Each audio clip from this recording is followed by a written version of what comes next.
सबसे पहले आपको ईरान और अमेरिका के बीच जो तनाव बहुत ज्यादा बढ़ गया है उससे जुड़ी 10 बड़ी बातें हम आपको सबसे पहले बता देते हैं, क्योंकि रणभूमि में इस समय ईरान बनाम अमेरिका हो चुका है। सबसे बड़ी बात, कुछ ही घंटों बाद वॉशिंगटन डीसी में इजराइल के प्रधानमंत्री बेंजामिन नेतन्याहू जो इस समय पहुंचे हुए वॉशिंगटन डीसी, उनकी अमेरिका के राष्ट्रपति डोनाल्ड ट्रंप के साथ मुलाकात होगी। महत्वपूर्ण मुलाकात है।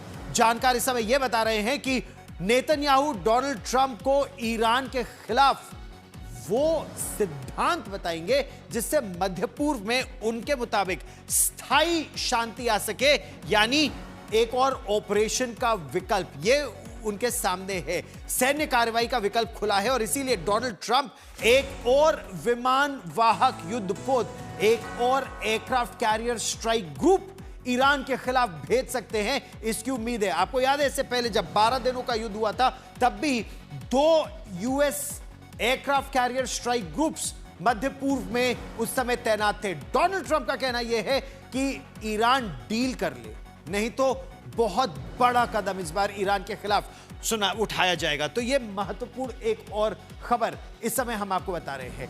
लेकिन ईरान का जो मिसाइल प्रोग्राम है, यानी जो बैलिस्टिक मिसाइल्स ईरान के पास है, समझौते से अगर ईरान ने इनकार कर दिया तो महायुद्ध की चिंगारी, या यूं कहे इजराइल इसे एक फ्लैश पॉइंट या रेड लाइन कह रहा है। अगर बैलिस्टिक मिसाइल टेस्ट हुआ तो इजराइल पलटवार करेगा। इस बीच ईरान ने अमेरिका के फाइटर जेट्स का पता लगाने के लिए और उन पर पलटवार के लिए जो उसके ड्रोन्स हैं और जो उसका एयर डिफेंस सिस्टम है उसे सैयद 4, इस सैयद 4 सिस्टम को तैनात कर दिया गया है। यह बहुत बड़ी बात है।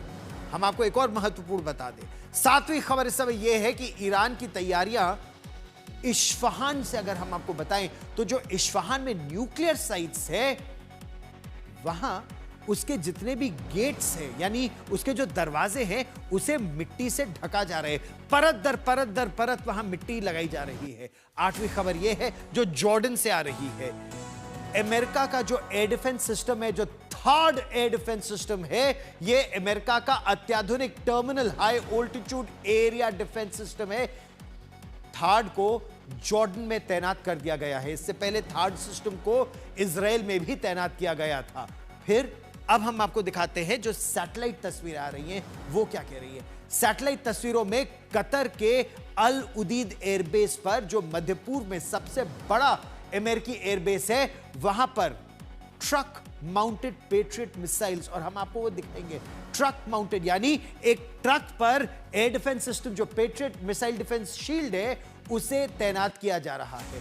और आज ईरान में इस्लामिक क्रांति की जो 47वीं सालगिरह मनाई जा रही है। एक तरफ जश्न तो है, दूसरी तरफ अयतोल्ला अली खमेनी के शासन का विरोध भी हो रहा है। तो अंतर्द्वंद जो इस समय है उसकी भी खबर हम आपको बताएंगे। लेकिन सबसे पहले हम आपको ग्राउंड रिपोर्ट दिखाएंगे। आज तक संवाददाता सुमित चौधरी इस वक्त इकलौते वो भारतीय पत्रकार हैं जो तेहरान में हैं और लगातार अपनी ग्राउंड रिपोर्ट्स ग्राउंड जीरो से भेज रहे हैं।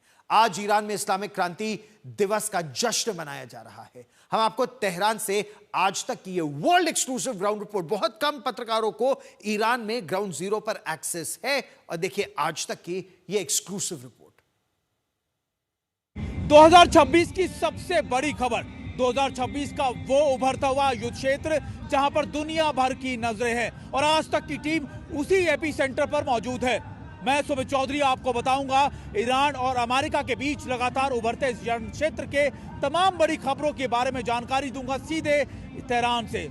इस समय मैं मौजूद हूं आज़ादी स्क्वायर पे, यानी ईरान का वो इलाका, तेहरान का वो इलाका जो बहुत महत्वपूर्ण है। यानी 1979 की रेवोल्यूशन में भी इस इलाके की बहुत ज़्यादा प्राथमिकता रही और हर साल करीबन इसी इलाके के अंदर या फिर इसी आप कह सकते आज़ादी स्क्वायर के आसपास के इलाकों में हमेशा से ही एक बड़ा प्रोटेस्ट या फिर एक बड़ा समर्थन के तौर पर लोग इकट्ठा होते हैं। इस समय जहाँ मैं मौजूद हूँ, मैं आपको तस्वीरें पीछे की दिखाना चाहता हूँ कि अगर आप देखें कि आपको ये पूरा का पूरा इलाका, अगर आप मेरे पीछे अगर आप देख रहे हैं तो आपको समझ में आएगा कि ये इलाका कितना ज़्यादा महत्वपूर्ण है। अभी ये आज़ादी स्क्वायर का इलाका है जहाँ पर मेरी मौजूदगी इस समय है, और अगर आप मेरे पीछे देख रहे हो हज़ारों की संख्या में अभी लोग यहाँ जुटना शुरू हो गए हैं। दरअसल आज 47वीं वर्षगांठ मनाई जा रही है जो ईरानियन रेवोल्यूशन हुआ था 1979 का, उसको लेकर। और यहाँ पर लोगों की जो भीड़ है, अगर आप देखें अभी से लोगों की भीड़ यहाँ पर आनी शुरू हो गई। आपको ये भी नजर आएगा कि आखिरकार कैसे जो यहाँ पर लोग हैं वो यहाँ पर इकट्ठा हो रहे हैं अपने परिवार के साथ। और दरअसल ये ऐसे वक्त में हो रहा है